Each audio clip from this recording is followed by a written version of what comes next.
Malkajgiri parliament పరిధిలో ఉన్న cantonment నియోజకవర్గం నుంచి ఉన్నారు. అట్లాగే గణేష్ టెంపుల్ చైర్మన్ కూడా వ్యవహరిస్తున్నారు పిట్టల నగేష్. నగేష్ గారు నమస్తే.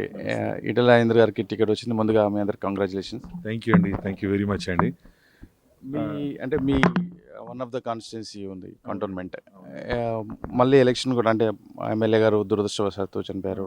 ఎలక్షన్స్ కలిసి వస్తాయో డిఫరెంట్గా వస్తాయో తెలియదు, కానీ అక్కడ కొంత సానుభూతి ఉంటుంది కదా దానివల్ల. సానుభూతి ఉంటుందండి, డెఫినెట్లీ ఉంటుంది. అయితే ఇప్పుడు ఏంటంటే మెయిన్గా దేశవ్యాప్తంగా ఇప్పుడు ఎలక్షన్స్ అవుతున్నాయి. దేశవ్యాప్తంగా ఎలక్షన్స్ అవుతున్నప్పుడు ఈ ఎలక్షన్స్ ఏంటంటే ఇప్పుడు ఉన్న ప్రభుత్వం, బీజేపీ ప్రభుత్వం, దేశవ్యాప్తంలో ఉన్న ప్రభుత్వము ఏమైనా తప్పు చేసిందా, ఏమైనా స్కామ్లు చేసిందా అని ప్రజలు కూడా గ్రహించి మార్పు కావాలన్నా లేదా అని ఆలోచించుకున్నారు ముందే. ఇప్పుడు ఏ కొనాన చూసినా కూడా నరేంద్ర మోడీ గారి ప్రభుత్వము మారవాలనేసి ఎవ్వరికి కూడా థాట్ లేదు. మారవనీకి అనేది ఒక్క నిమిషం కూడా ఇంత కూడా థాట్ లేదు. ఎందుకంటే 370 మనం ఆర్టికల్ 370 రద్దు చేసి ఇప్పుడు మన దేశంలో ఒక భాగం అయిపోయి కొట్లాటలు లేకుండా చేసాడు. మనం 500 years నుంచి మన రామునికి ఇల్లు కట్టించి ఇంతవరకు ఎవరు చేయని సాహసం చేసాడు. మళ్ళీ చంద్రయాన్ ఏ కార్యక్రమం తీసుకున్నా కూడా ఒక బ్రహ్మాండమైన కార్యక్రమం ఉన్నది. కాబట్టి దేశంలో ఉన్న ప్రతి పౌరుడు కూడా ఈ ప్రభుత్వాన్ని మారాలనేసి లేదు. కాబట్టి ప్రతి ఒక్కరు కూడా బీజేపీకి, ఈ ప్రభుత్వంకి మళ్ళీ ఓటేయడానికి డిసైడ్ అయిపోయారు. అందులో కాకుండా దేశవ్యాప్తంగా డిసైడ్ అయిపోయినారు. దాంతో భాగంగా ఇప్పుడు నరేంద్ర మోడీ గారు మల్కాజ్గిరి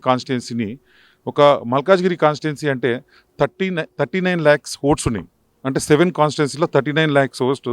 ఏషియాలోనే బిగ్గెస్ట్ కాన్స్టిట్యున్సీ.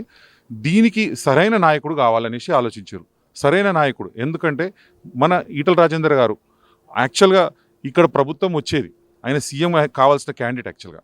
అది కొన్ని కారణాల వల్ల, కొన్ని క్యాల్కులేషన్స్ వల్ల ఇక్కడ ఉన్న ప్రభుత్వాన్ని పడేయాలనే ఉద్దేశంతో అది ఇంకో ప్రభుత్వం రావడం జరిగింది. కానీ యాక్చువల్గా చూస్తే ఈటల రాజేందర్ గారే సీఎం అయ్యేది ఉంటే మా ప్రజలందరూ కూడా మంచిగా బాగుంటుండే, అన్నిటికీ అవుతుండే.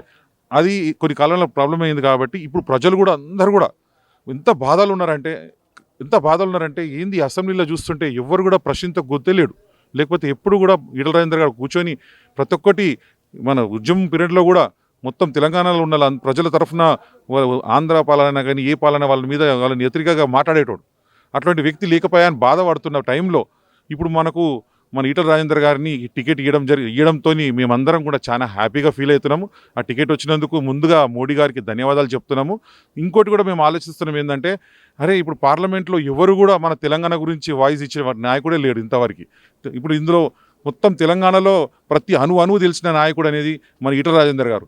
ఇప్పుడు ఇక్కడ మేమందరం కలిసి గెలిపించుకొని తను పార్లమెంట్లో ఉంటే మా వాయిస్ తరఫున మొత్తం దేశమంతా కూడా మా వాయిస్ వినిపించే నాయకుడుగా మేము వస్తామని చెప్పి చాలా హ్యాపీగా ఫీల్ అవుతున్నాం. మేము ఏమంటున్నారు మల్కాజ్గిరి నియోజకవర్గ ప్రజలు? అంటే ఒకవైపు కాంగ్రెస్ ప్రభుత్వం ఉంది, ఇంకోవైపు మొత్తం ఎమ్మెల్యేలు అంతా బీఆర్ఎస్ వాళ్ళు ఉన్నారు.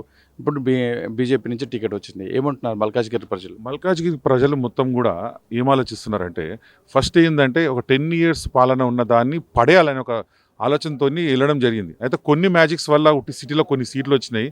అదేంటంటే ప్రతి కాన్స్టిట్యున్సీలో 3000 డబుల్ బెడ్రూమ్ ఇల్లులు ఇవ్వడం జరిగింది. అది అంటే పట్టాలు ఇచ్చారు కానీ ఇల్లు ఇవ్వలేదు. అట్లా మభ్యతో ఈడ రావని చెప్పి ఆ కాన్స్టిట్యున్సీ మాత్రమే సిటీలో మాత్రం ఓట్లు అనేది పడడం జరిగింది. కానీ యాక్చువల్గా అయితే గవర్నమెంట్ మీద విరక్తి ఉన్నది. సరే, ఇప్పుడు కాంగ్రెస్ ఉన్నది కానీ ఆ ప్రభుత్వంని పడేయాలనేతోనే కాంగ్రెస్ వచ్చింది. కానీ దేశంలో మాత్రం మొత్తం ఓటేసేది దేశం కోసం వేస్తున్న ఓటు. దేశంలో మాత్రం మోడీని చేంజ్ చేయాలనేసి మాత్రం లేనప్పుడు దీని గురించి ఆలోచించారు. కాంగ్రెస్ గురించి ఆలోచించారు. ప్రతి ఓటర్ కూడా మోడీ గారు ఇక్కడ మంచి నాయకుడు రాజేందర్ గారు కాబట్టి తనకే ఓటేయాలని చూస్తారు. ఇంకోటి మన కంటోన్మెంట్ కాన్స్టిట్యున్సీలో కూడా సానుభూతి అనేది అయిపోయింది. సానుభూతి ఏముండదు. ఎందుకంటే ఏదైతే నాయకుడు ఉండేనో ముందు సాయన గారు అతను మరణించినాక ఒకసారి ఛాన్స్ వాళ్ళ బిడ్డకి ఇవ్వడం జరిగింది. తను కూడా పెద్ద 2 monthsలో పెద్ద నిరూపించుకోలేకపోయింది. పాపం చనిపోయింది, మంచిదే. కానీ అట్లా అంటే ఎమ్మెల్యేకి ఎవరికి వేసినా కానీ ఎంపీకి మాత్రం 100% మన నరేంద్ర మోడీ గారి ప్రభుత్వంకే ఇస్తారు. Definitely decided. Thank you Nagesh గారు, థ్యాంక్ యూ సో మచ్.